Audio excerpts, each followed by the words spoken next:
My crazy sister-in-law harassed her pregnant daughter until she was fired, then manipulated our family against her when she spoke out. So I turned family against her with one bold baby shower surprise. My cell called my niece a leg spreader. You see, my niece was 23 when she got pregnant. Her boyfriend abandoned her that same day. My plan was to get the whole family to support her, but my sister-in-law Patricia had other plans. Patricia was the textbook definition of a gold digger who married my brother for the money. Designer bags, country club membership, kids in private school. Good girls don't get abandoned for no reason, she announced at Sunday dinner. What message does this send the younger cousins? I wanted to defend her, but Patricia's father signed my paychecks, so I was forced into being an observer. Over the next few months, Patricia tightened the noose. At every family gathering, she stopped saying Sophie's name out loud and instead referred to her as the leg spreader. She removed her from every family group chat and convinced almost everyone that she had cheated. It was cruel, but Sophie could handle the gossip. She still had her career and income until Patricia decided to take those too. I was eating breakfast when I got the phone call. It was Sophie. Her breathing was so ragged, I thought she was having a panic attack. Patricia just told my boss I was getting pregnancy delusions and I was a threat to the babies at the hospital. They cut me down to one shift a week. Her voice broke. I'm 7 months pregnant and just lost my health insurance. I'd spent months watching Patricia destroy Sophie for sport. Watching was over. Now it was my turn to play. The annual family reunion was in 2 weeks at Patricia's house. Perfect. My 8-year-old daughter was going to do my dirty work for me. I spent every night rehearsing with Emma. She understood cruelty better than most adults. When we arrived, Patricia's face went from a fake smile to pure rage. You see, she had specifically requested for Sophie not to come. And now there she was, rubbing her 8-month pregnancy bump, ready to party. She's not welcome here, Patricia said, her tone cold and unforgiving. Surprise! I yelled at the top of my lungs. It's Sophie's baby shower. I shoved past Patricia before she could close the door. 40 relatives turned to stare. Patricia grabbed my arm, nails digging in. Get out or I'll call the police.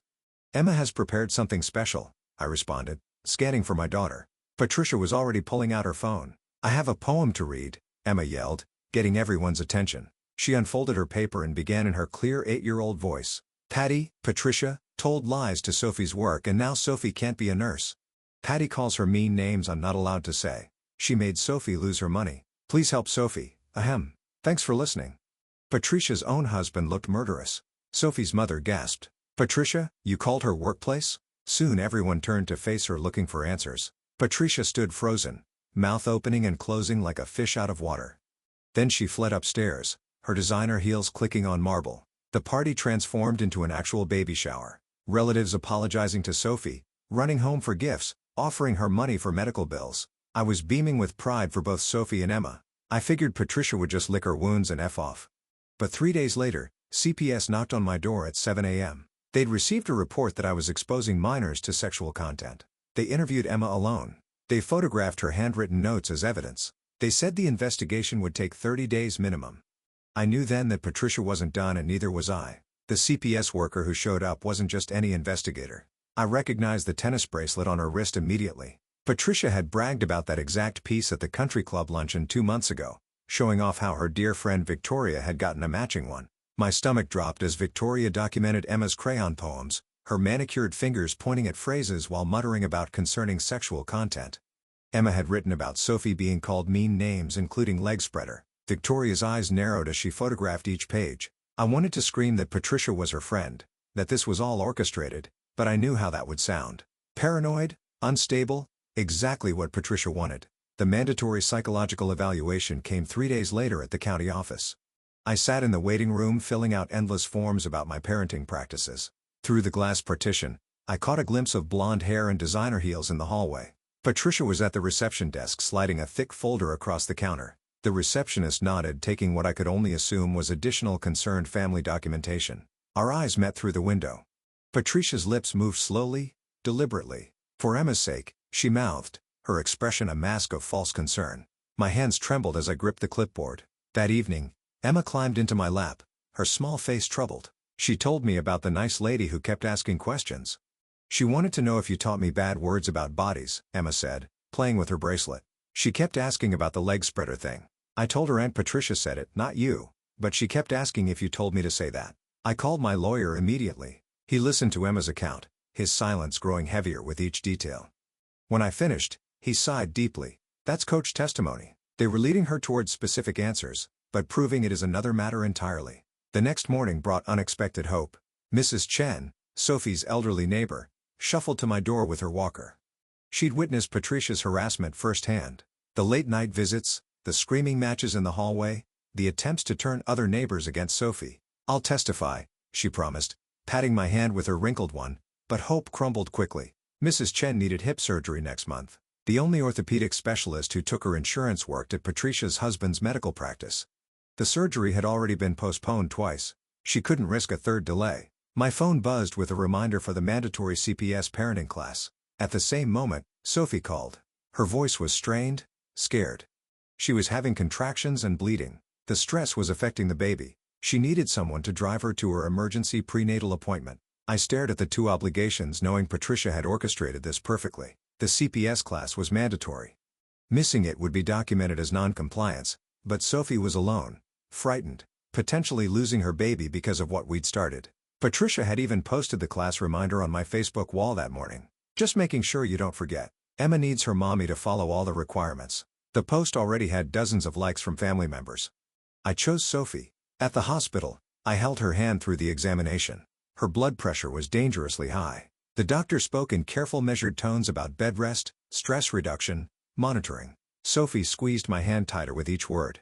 My phone vibrated constantly. The CPS coordinator, my lawyer, Patricia's father. I ignored them all, focusing on Sophie's breathing, the baby's heartbeat on the monitor. By the time we left the hospital, CPS investigator's message was curt, professional. My absence from the mandatory class had been noted. Patricia had helpfully informed them I was prioritizing my revenge agenda over child welfare requirements. The hits kept coming.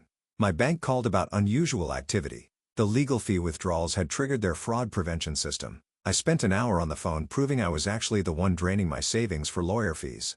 Emma's school sent home updated emergency contact forms. During an active CPS investigation, they needed current information for all authorized pickups. The secretary's voice was sympathetic but firm. Policies had to be followed. Sophie's blood pressure spiked again that night.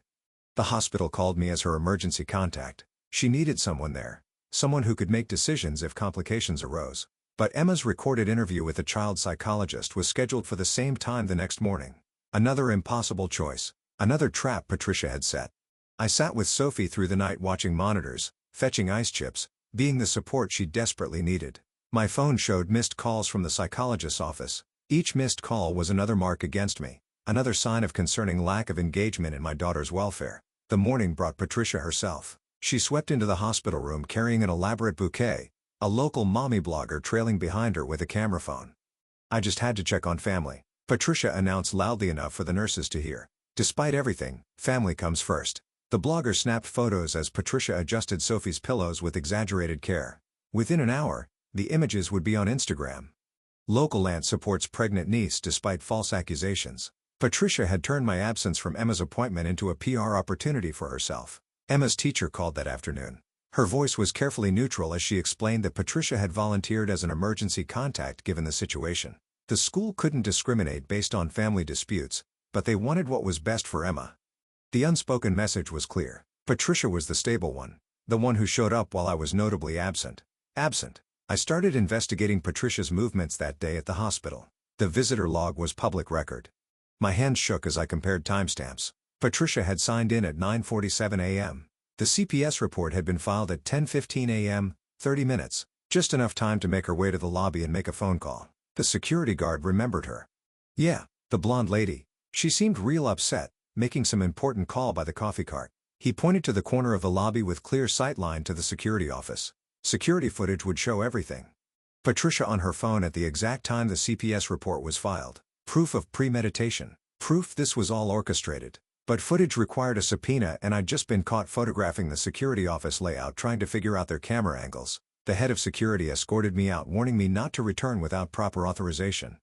Patricia's father called me into his office the next day. My job performance review was spread across his desk. "You're distracted," he said, not meeting my eyes. "These audit reports need your approval. But I need to know you're focused on work, not family drama." The threat was clear. My job, my income, my ability to fight for Emma, all of it rested in the hands of Patricia's father. That evening, my brother finally reached out. His text made my blood run cold. You're spiraling just like when mom died. You blamed everyone but yourself then too. Get help. The words were his, but the phrasing was pure Patricia. She'd fed him the exact narrative to push. I was the unstable one. The one who couldn't let go. The one who needed help. Patricia's next move was breathtakingly cruel. She created a Facebook group called Prayers for Emma. Within hours, concerned relatives and family friends were posting comments about my obvious distress and erratic behavior. Each comment became another piece of evidence for CPS, proof of community awareness of my supposed instability. Sophie tried to defend me online, posting about Patricia's harassment, the workplace calls, the deliberate cruelty, but Patricia's lawyer screenshotted every post framing it as coordinated harassment by unstable individuals. Then came the final twist of the knife. Sophie's boyfriend had abandoned her, leaving her without support. Patricia stepped in as her emergency contact at the hospital. She now controlled Sophie's visitor list, her prescription approvals. Sophie's prenatal vitamins required authorization. Patricia held all the cards. The exhaustion was overwhelming. I'd spent all night preparing CPS documentation, trying to build my case with evidence and testimonies. At work the next day, I couldn't keep my eyes open. I dozed off at my desk for just a moment. Patricia's father documented it all. Impairment affecting job performance. Another piece of evidence for their case. My best friend Melissa called that night in tears. Her daughter had a rare autoimmune condition. Patricia's husband was the only specialist in the state who treated it. I believe you, Melissa sobbed, but my daughter could die without his care. I can't provide a character reference. I'm so sorry. Even the grocery store became a battlefield. The manager pulled me aside, embarrassed but firm. Patricia had filed a complaint about feeling unsafe when I shopped there. Could I perhaps come during off-peak hours? Later, I discovered Patricia had filed a police report for stalking after we'd crossed paths in the cereal aisle. Small victories felt hollow. Emma's teacher confirmed that the handwriting and spelling errors in the poems matched Emma's usual work. Patricia's claim that I dictated them was clearly false, but what did it matter when the entire system was tilted in her favor? My college roommate, now a social worker in another county, admitted Patricia had contacted her department weeks ago. Preemptive concerns filed about potential psychological abuse. The groundwork had been laid before the reunion even happened. Every move I made to prove Patricia's lies required admitting to something worse. Proving Patricia had lied about Sophie required admitting I'd overheard their private conversation at family dinner, but Patricia had just filed a restraining order. That admission would violate it. When I finally proved one small lie that Patricia had misrepresented a timeline, the victory was immediately twisted. She's so obsessed with Patricia that she's stalking her at restaurants became the new narrative. The CPS supervisor mentioned something during our meeting that chilled me. This case is unusual, she said carefully. Normally, poem content like this wouldn't warrant a full investigation. Someone is very connected and very concerned about your daughter's welfare. I left her office knowing the truth. This wasn't about Emma's poems or my parenting. This was Patricia systematically destroying me because I dared to fight back.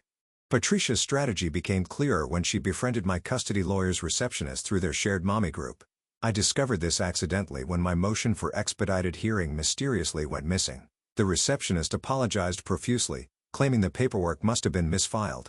It happened again the following week with my evidence submission, then my request for character witness statements vanished. Each time, Patricia seemed to know exactly what legal moves I'd attempted before my lawyer could even file them.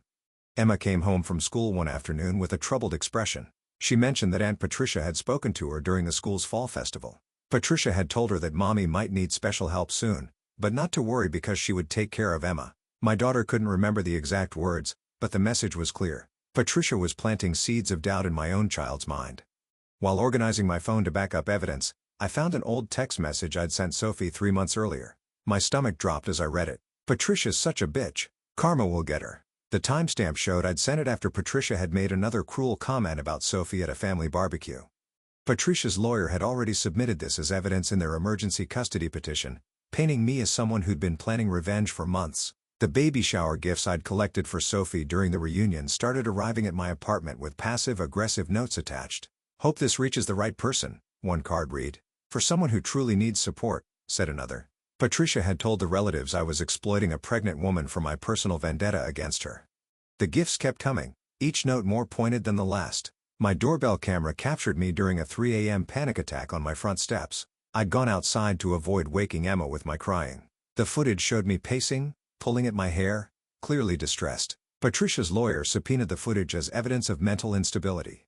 The timestamp coincided with the night before a custody hearing which they argued showed I couldn't handle the pressure of parenting. During family court proceedings, I presented my evidence about Patricia's workplace interference. The judge reviewed it briefly before dismissing it as hearsay and part of an obsessive behavior pattern. Without direct proof, my accusations seemed like the ravings of a bitter sister-in-law. Patricia sat across the courtroom, hands folded primly, the picture of concerned stability.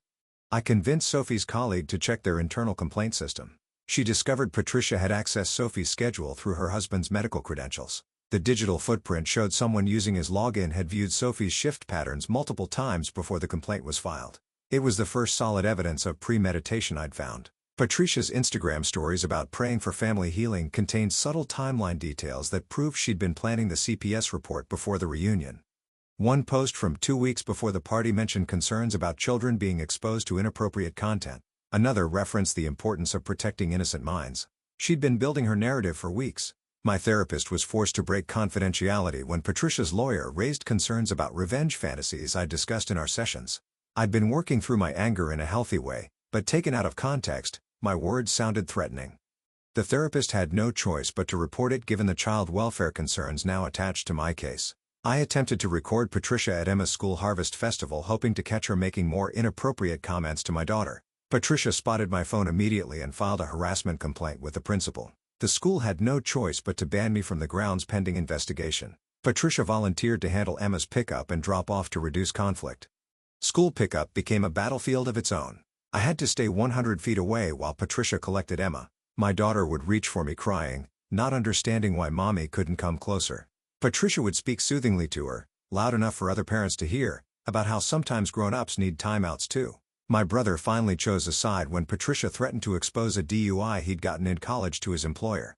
He worked in financial services where such a revelation could end his career. He called me late one night, his voice thick with regret, explaining that he had to protect his own children. His wife had given him an ultimatum and he couldn't risk losing everything. The psychological torture reached new heights when I noticed Patricia wearing Sophie's donated maternity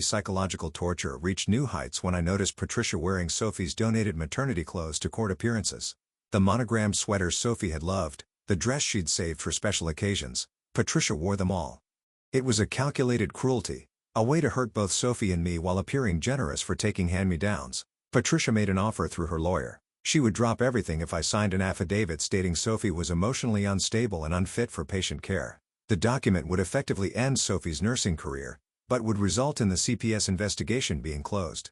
I stared at the papers knowing this was exactly what Patricia wanted. Me choosing between Emma and Sophie. My refusal was immediately reframed in Patricia's emergency motion for temporary placement. I was choosing my vendetta over my daughter's well-being, prioritizing my need for revenge over Emma's stability. The motion painted me as someone so consumed with hatred that I'd sacrifice my own child to hurt Patricia. A breakthrough came when I discovered Patricia had called CPS from the hospital parking lot, not the lobby as I'd initially thought. The security footage timestamp was wrong due to a camera malfunction during a system update. It still proved Patricia's presence at the hospital during the crucial window, but the discrepancy made the evidence less compelling. Sophie had been smarter than any of us realized. She'd been documenting Patricia's harassment and draft emails to herself, saved in an old email account Patricia didn't know existed. Months of incidents, dates, times, witnesses, all carefully recorded. Sophie had known she might need evidence someday and had been quietly building her case. The real motive behind Patricia's cruelty finally emerged. Her cousin Marcus was Sophie's ex-boyfriend. Patricia believed Sophie had seduced and ruined him, destroying his future with her pregnancy.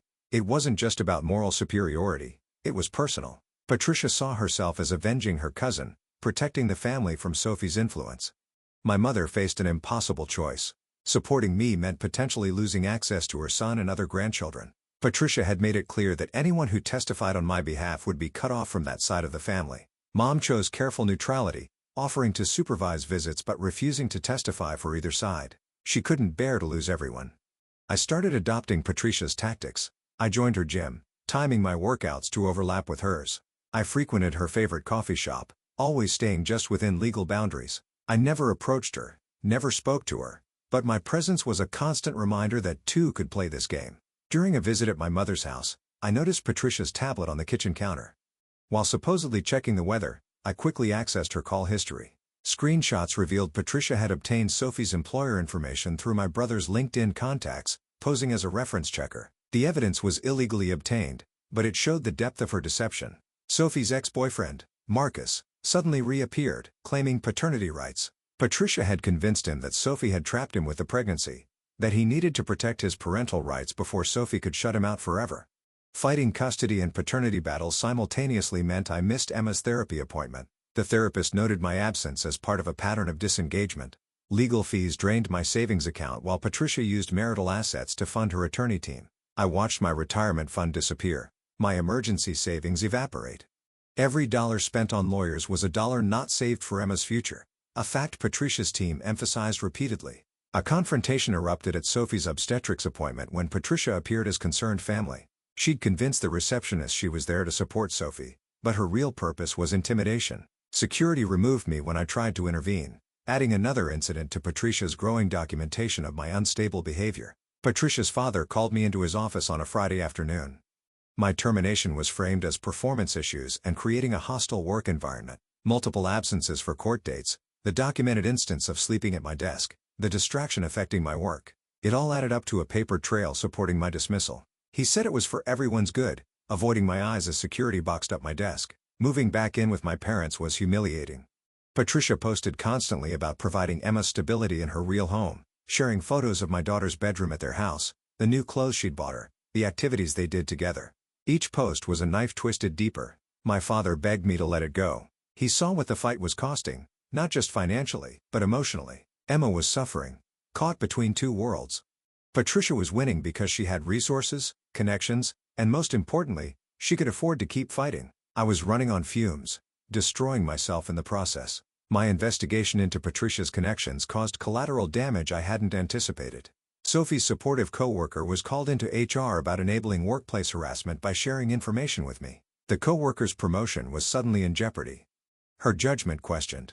Her husband demanded she distance herself from both Sophie and me to protect their family's reputation and income. Despite knowing my actions were creating ripple effects of damage, I couldn't stop gathering evidence. Every piece of information felt crucial. Every lead worth pursuing. Families were dividing, friendships ending, careers threatened, all because I couldn't let Patricia win. Emma's guardian ad litem asked me a question that stopped me cold. Have you considered that your obsession with Patricia is harming Emma? I opened my mouth to respond, to explain about the injustice, the lies, the manipulation, but the words wouldn't come, because somewhere deep down, I knew she might be right. In court, I admitted to recording Patricia without consent at the school event. It was a calculated risk, trading potential criminal charges for credibility. The judge noted my admission, but also emphasized the seriousness of violating recording consent laws. My honesty was overshadowed by my illegal actions. Sophie's draft emails revealed something painful. Months ago, I dismissed her early concerns about Patricia as petty drama. She tried to tell me about the hostile looks, the whispered comments, the subtle exclusions. I told her to rise above it, that Patricia wasn't worth our energy. I should have listened sooner. Patricia's lawyer filed for emergency advancement while my lawyer was handling the custody issue. I was forced to represent myself in the employment case, trying to navigate legal procedures I didn't understand. I had to choose which battle to prioritize, knowing that dividing my attention meant losing ground on both fronts. The truth about Patricia's motivations became clearer. She genuinely believed she was protecting the family from moral decay. In her mind, Sophie represented everything wrong with modern society. Women who had children outside marriage, who expected support despite their poor choices. My support of Sophie made me complicit in this moral failing. Patricia's own history explained so much. Her sister had been ostracized for getting pregnant as a teenager. Patricia's parents had cut off all contact, maintaining that tough love was the only way to preserve family values. Patricia had internalized these lessons, believing ostracism was righteous rather than cruel. I crossed an ethical line I never thought I would. During visits with Emma, I started asking her to remember anything strange, and Patricia did. I taught her to pay attention to conversations, to remember details that might help mommy. I was using my 8-year-old daughter as an informant.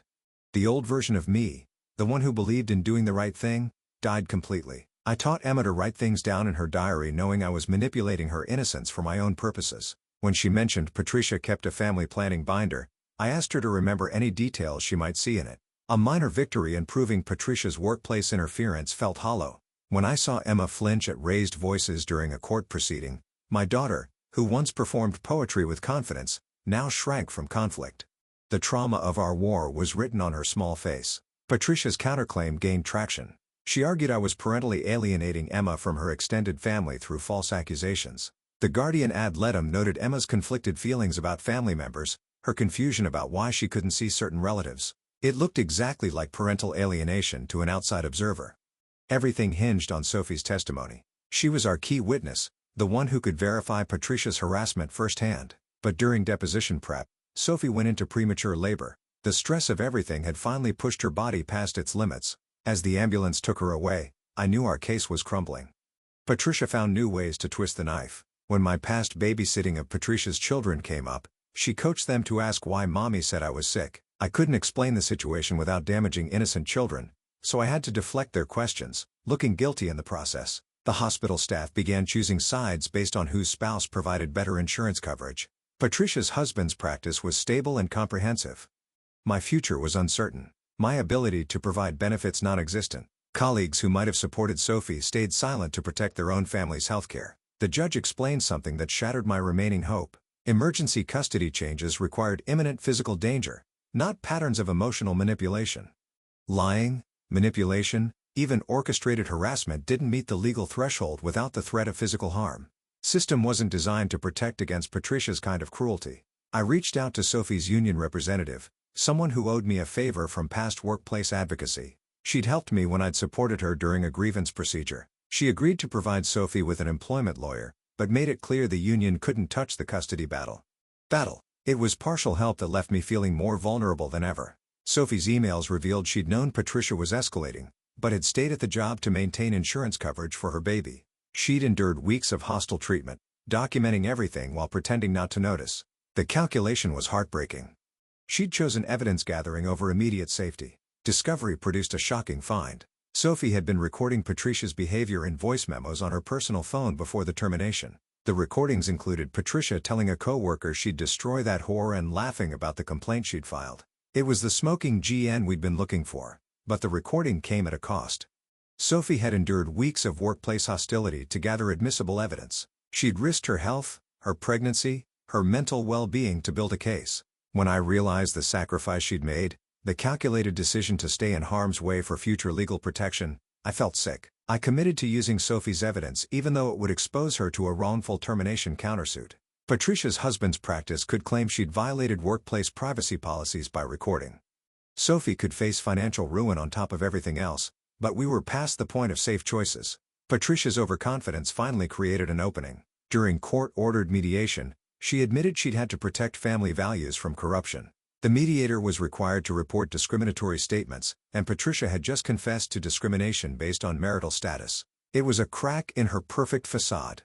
I learned to present evidence calmly without editorializing. Patricia's own words and actions spoke louder than any accusation I could make. The pattern of harassment across multiple venues, workplace, social media, family gatherings became undeniable when laid out chronologically. Patricia realized too late that she'd created a paper trail of her own cruelty. The judge reviewed our timeline with increasing concern. Phone records, voice memos, employment documents, social media posts, all painted a picture of systematic harassment. Patricia's careful planning had been too careful, leaving digital footprints everywhere. Both sides prepared for the final custody hearing with Sophie due any day, the tension reaching its breaking point. The courtroom filled with family members whose names appeared on witness lists. Patricia's parents took seats directly behind me, their presence a calculated intimidation tactic.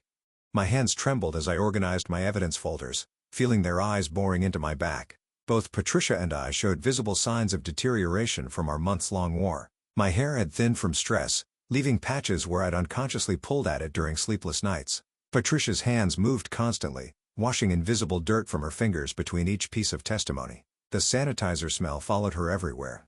The judge methodically reviewed our evidence. Phone records showing Patricia's calls to Sophie's workplace, voice memos capturing her discriminatory language, employment documents proving access through her husband's credentials, social media posts revealing her premeditated timeline, each piece built upon the last creating an undeniable pattern of harassment. Patricia's mother stood unexpectedly during a recess. The courtroom fell silent as she approached the judge's clerk with shaking hands. She requested permission to testify about Patricia's history. The judge granted it, and Patricia's face drained of color as her mother took the stand. Mrs. Henderson spoke quietly about Patricia's teenage sister, ostracized for pregnancy decades ago. She described Patricia's transformation from a compassionate child to someone who wielded righteousness like a weapon. Her voice broke as she admitted watching Patricia destroy her relationship with her own sister through the same pattern of moral superiority. She couldn't watch it happen again. The judge ordered immediate psychological evaluations for all parties involved. Patricia's evaluation revealed deep-seated trauma from her family's rigid moral structure. My evaluation showed severe anxiety and hypervigilance from months of systematic attacks. Emma's evaluation broke my heart. She displayed signs of confusion and divided loyalty that would require extensive therapy. Sophie's voice memos underwent authentication by an audio expert. His analysis noted escalating hostility in Patricia's language over time. The discriminatory phrases became more frequent and aggressive as Sophie's pregnancy progressed. He classified the recordings as clear evidence of workplace harassment based on pregnancy and marital status. The evidence proved Patricia's harassment and defamation beyond doubt, yet it also revealed something more complex. Patricia genuinely believed she was protecting family values. Her actions stemmed from disturbed reasoning rather than criminal intent. She saw Sophie as a threat to everything their family represented, a corruption that would spread to younger generations if left unchecked. Patricia's breakdown on the witness stand shocked everyone. She sobbed uncontrollably, insisting Sophie would destroy their family's foundation. She spoke about moral decay, about standard slipping, about the duty to protect innocent children from bad examples. Her pain was real, even if her methods were unconscionable. The judge faced a difficult decision. Criminal harassment charges would mean jail time for Patricia, further traumatizing Emma and other family children. Family court resolution would focus on custody and protective orders without criminal penalties. He offered me the choice. I thought about Emma's flinching at raised voices, about the confusion in her eyes when family members fought, about the therapy she'd need regardless. Sat beside me, 9 months pregnant and exhausted. She squeezed my hand and nodded. We both knew what mattered most. I chose family court resolution. No criminal charges. No jail time. Just custody determinations and workplace protections. The judge nodded approvingly at the decision that prioritized Emma's well-being over revenge. The custody ruling came down carefully balanced. I retained primary physical custody of Emma. Patricia received supervised therapeutic visitation contingent on completing intensive therapy, addressing her rigid moral framework and harassment behaviors. The judge mandated co-parenting counseling for both of us despite our mutual hostility. Workplace protections for Sophie included a restraining order preventing Patricia or her husband from contacting any current or future employers. Sophie's union lawyer successfully negotiated a settlement with her former employer acknowledging wrongful termination based on the voice memo evidence. The amount wasn't life-changing, but it provided stability for her and the baby. The family fractured permanently along battle lines. My brother filed for separation from Patricia after learning the full extent of her actions. Some relatives sided with Patricia, believing Sophie had indeed corrupted family values. Others supported me but maintained careful distance to preserve relationships on both sides. Family gatherings as we'd known them would never happen again. I found work at a discount retail store starting over at minimum wage. The job was mindless but stable, allowing me to focus on Emma's healing. Patricia entered intensive therapy, court-mandated but seemingly genuine in her participation. Reports indicated she was beginning to understand how her parents' rejection of her sister had shaped her own cruel behaviors.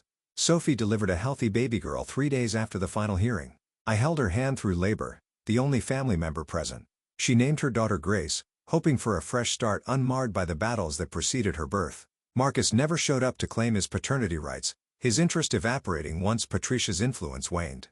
Emma's therapy sessions revealed the depth of her confusion.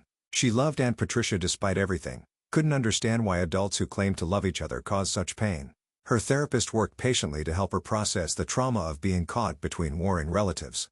Progress came slowly, measured in small victories like Emma sleeping through the night without nightmares. My parents struggled to maintain relationships with both sides of the fractured family. They hosted separate holiday celebrations, careful never to mention one group to the other. The strain showed in their faces, aged by the conflict that had torn their children apart. They supervised Patricia's visits with Emma, neutral ground in an ongoing war. 6 months into the new arrangement, Patricia's therapy report showed genuine progress. She'd begun to acknowledge the harm her actions caused, though she still struggled with believing her motivations were wrong. Her therapist noted she was working through decades of internalized trauma from her own family's rigid moral structure. I built a new career slowly, taking online courses while Emma slept. A certificate in human resources led to an entry-level position at a non-profit helping workplace harassment victims. The pay wasn't much better than retail, but the work felt meaningful. I understood firsthand what victims faced when powerful people weaponized systems against them. Sophie returned to nursing at a different hospital, one with no connections to Patricia's husband. She worked part-time initially, building back her confidence while caring for Grace. We supported each other through the hard days, trauma-bonded but determined to heal. Her daughter grew surrounded by love, if not by extended family. Emma gradually adjusted to our new normal. She stopped asking when everyone would be together again, accepting that some breaks couldn't be mended. Her relationship with Patricia evolved under therapeutic supervision, learning healthy boundaries that hadn't existed before. The confusion faded, replaced by a premature understanding of human complexity. My brother attempted reconciliation after his divorce finalized. Our relationship remained strained, marked by his betrayal when Patricia threatened his career. He saw Emma during my parents' supervised visits, awkward interactions heavy with unspoken recriminations. Trust, once broken, proved impossible to fully restore. The financial impact lingered for years. Legal fees had drained my retirement savings, Emma's college fund, every emergency buffer I'd built. Starting over in my 40s meant accepting that some dreams would never materialize. But Emma was safe, Sophie was free, and Patricia could no longer weaponize systems against us. Patricia's transformation continued slowly. Court reports indicated she'd cut contact with family members who reinforced her rigid worldview. She was building new relationships through therapy groups, learning empathy that had been trained out of her in childhood. Her supervised visits with Emma became less strained as she practiced healthier interaction patterns. 1 year after the custody ruling, I watched Emma perform in her school play. She stood confidently on stage, no longer the traumatized child who flinched from conflict. Sophie sat beside me, Grace sleeping in her arms. Patricia watched from the back row, thereby court permission but maintaining appropriate distance. We were broken but surviving, each finding our own path forward.